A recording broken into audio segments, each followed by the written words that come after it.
ඒ තමන්ගේ හඬට උගුරට මෙතන vocal cords ඒවා හරියාකාරව නියම තලයක පිළිලා ගන්න ඉස්සලාම අපි voice training එකේදී ඉගෙන ගන්න ඕනේ.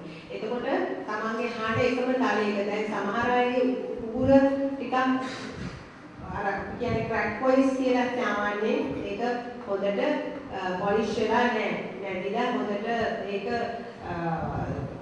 එක තලයක පිළිගන්නේ නැති විදිහට උගුර පැහැදිලිව පුහුණු වීමක් වෙලා නැහැ.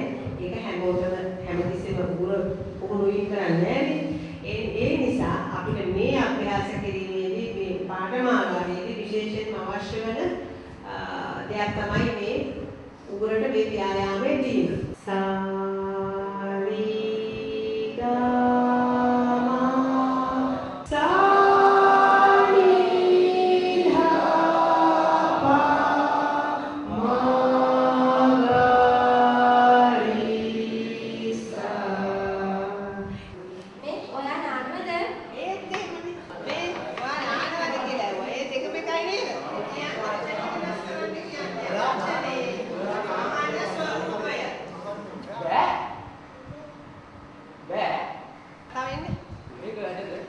දේශපාලඥයෝ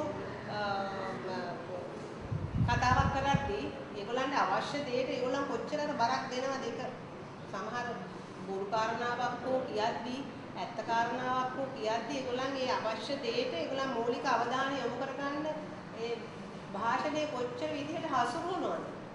ගෙදර කවුද? ගෙදර කවුද?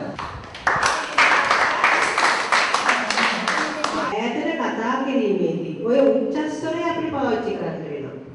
සාමාන්‍ය මන්ද ස්වර තමයි අපිට සාමාන්‍ය භාවිතයේදී රඟපෑමේදී භාවිතා වෙන්නේ.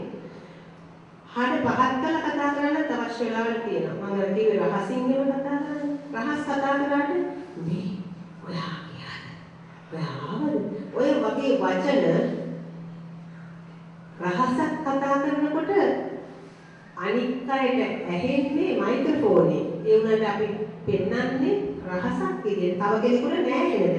මයික්‍රොෆෝනේ අපිට මේ තියෙන නිසා ඒක අපිට රහසක් වෙන්නේ නෑ. ප්‍රේක්ෂකයන්ටත් ඒ රහස ඇහිලා